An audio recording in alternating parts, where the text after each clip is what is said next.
नमस्कार दोस्तों। श्री कृष्ण और एक भक्त की सच्ची कथा।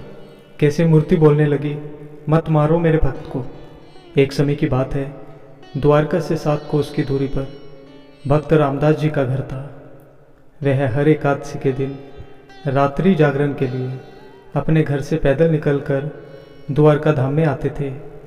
द्वारका धाम पहुंचने पर वह सारी रात वहां बैठ प्रभु का कीर्तन भजन किया करते थे।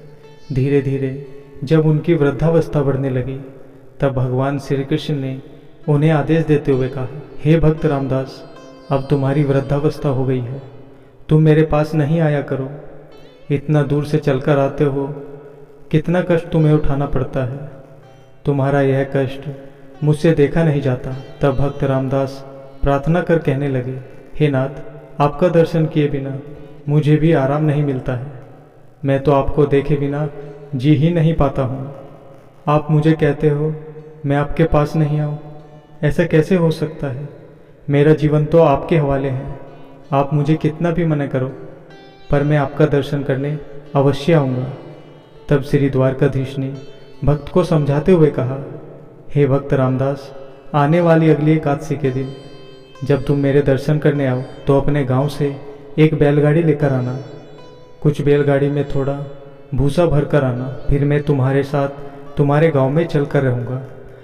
भगवान की यह बात सुनकर भक्त रामदास जी बड़े प्रसन्न होकर कहने लगे, हे नाथ, क्या आप सच कहते हो? आप मेरे साथ चलकर मेरे गांव में रहोगे? भगवान ने आदेश देते हुए कहा, अगले एकादशी को अवश्य अपने साथ बैलगाड़ी लेकर आना। धीरे धीरे 15 दिन व्यतीत हो गए। भक्त रामदास जी एक बैलगाड़ी लेकर द्वारका धाम पहुँचे। जैसे ही उन्होंने एकादशी के दिन जागरण पूर्ण किया, द्वादशी की तिथि लगी। द्वादशी तिथि के दिन बहुत सारे लोग भगवान के दर्शन करने आए। जैसे ही दर्शन पूर्ण हुए, कई पुजारी तो आराम के लिए चले गए, भक्त अपने घर में चले गए। रात का समय हो चला था, शांत वातावरण था, किसी को पता नहीं था आज रात्रि के समय कौन सी घटना घटित होने वाली है। भक्त रामदास जी तो अपने भगवान का इंतजार कर कहने लगे, हे नाथ, मैं आपकी आज्ञा मानकर बैलगाड़ी अपने गांव से लेकर आया हूँ। अब आप जैसा आदेश करें मैं वैसा करने को तैयार हूँ। तब श्री रामदास जी को भगवान ने अपने पास बुलाकर कहा, रामदास, मेरे नज़दीक आओ। मेरे पास आते ही मंदिर के गेट स्वतः खुल जाएंगे और यह पुजारी गहरी अवस्था में आराम में है, इन्हें कुछ भी पता नहीं चलेगा। तुम मेरी मूर्ति को उठा देना और मूर्ति को उठाकर अपनी बैलगाड़ी में पीछे सुला देना और घास फूस में मुझे इस तरह रखना कि जैसे किसी को पता न चले तुम मुझे यहाँ से अपने गांव लेकर जा रहे हो। रामदास जी ने आज्ञा का पालन किया। उन्होंने मंदिर से श्री विग्रह को अपने हाथों में उठाया और उसे लाकर बैलगाड़ी के पिछले हिस्से में रख दिया और स्वयं अपने हाथों से बैलगाड़ी चलाने लगे। अब श्री रामदास जी वृद्धावस्था के थे, इसलिए वह बड़े प्रेम से और धीरे धीरे गाड़ी चला रहे थे। उन्हें ऐसा अनुभव हो रहा था कि मेरे भगवान श्री द्वारकाधीश आराम कर रहे हैं। कहीं ऐसा न हो मेरे बैल जोर से चले और मेरे भगवान की नींद न खुल जाए। इसलिए वह धीरे धीरे प्रयास से बैलगाड़ी को आगे बढ़ाने लगे।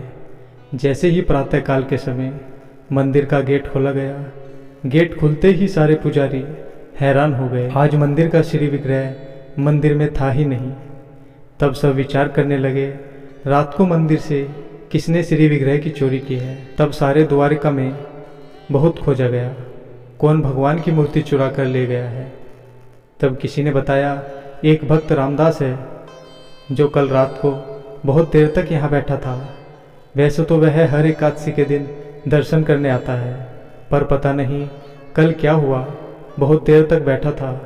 हो सकता है वह कहीं चुरा कर न लेकर गया हो। अब सबने श्री रामदास जी का पीछा किया। अब भक्त रामदास जी तो बैलगाड़ी धीरे धीरे चला रहे थे।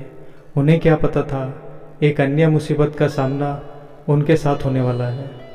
अब भक्त रामदास जी तो अपने गांव की ओर पहुंचने वाले थे। तभी द्वारिका मंदिर के पुजारी और वहां के रहने वाले कुछ लोग घोड़ों पर चढ़कर भक्त रामदास जी के पीछे आने लगे। जैसे ही वह बैलगाड़ी के नज़दीक पहुंचे, उन्हें लगा कि भक्त रामदास भगवान का श्री विग्रह चोरी करके अपने साथ ले जा रहा है।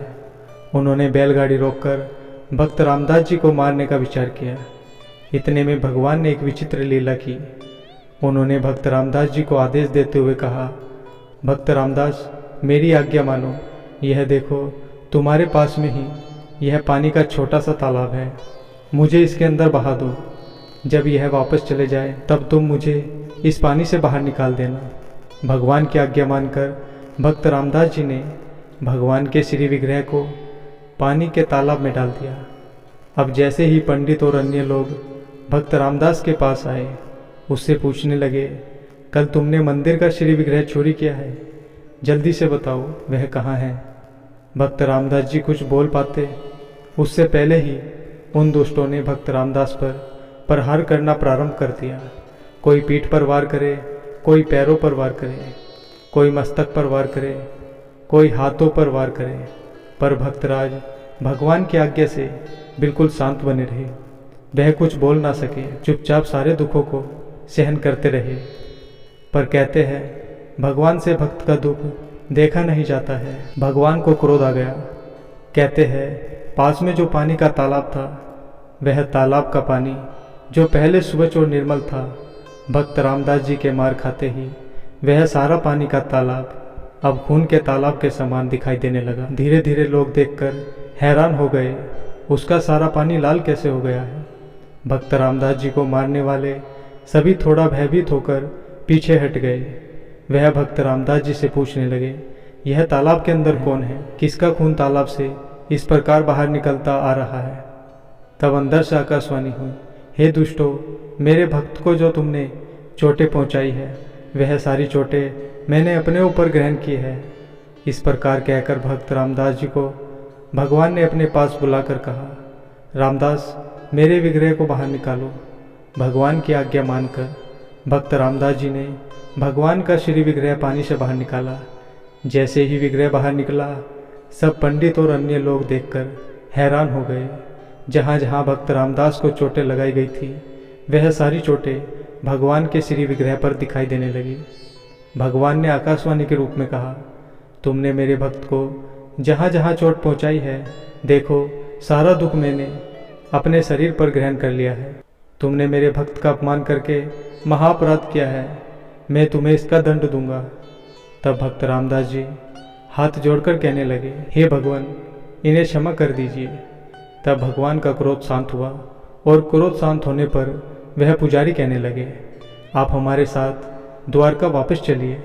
तब भगवान ने कहा, मैं तुम्हारे साथ द्वारका नहीं चल सकता हूँ। अब अन्य स्थान पर एक श्री विग्रह की मूर्ति पड़ी है, तुम उस मूर्ति को मंदिर में बदला देना।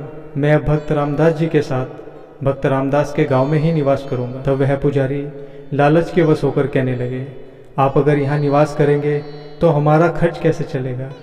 हम किस प्रकार अपनी आजीविका चलाएंगे? तब भगवान द्वारकाधीश ने आदेश देकर कहा, तुम मेरे मूर्ति का तोल कर लो, जितनी मूर्ति का वजन हो उतना सोना तुम यहाँ से ले जाना। भक्त रामदास जी को आदेश देकर कहा, मेरे मूर्ति जितना सोना तुम इन्हें दे दो।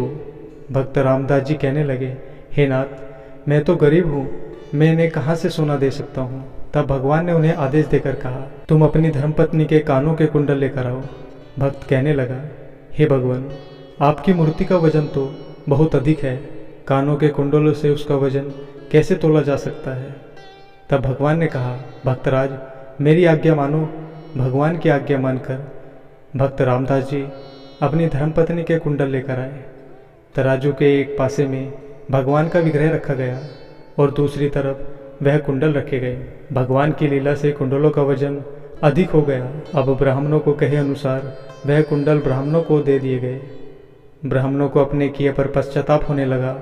वह सोचने लगे, हमने धन मांगकर बड़ा अपराध किया है, अब वह धन लेकर जाने लगे। तब भगवान ने कहा, आज के बाद कभी मेरा विग्रह आपके साथ नहीं चलेगा। अन्य जो विग्रह है उसकी ही तुम पूजा करना, यह विग्रह यहाँ पर रहेगा। भगवान का वह विग्रह भक्त रामदास जी के स्थान पर स्थापित कर दिया गया। कहते हैं भगवान के शरीर पर लगी वह चोटें अभी तक भक्तों को दिखाई देती है। अभी भी जब भगवान के उस विग्रह की पूजा की जाती है, तब उन चोटों पर मरहम लगाया जाता है। परमात्मा इतने दयालु होते हैं, अपने सच्चे भक्त के दुखों को भी अपने शरीर पर धारण कर लेते हैं।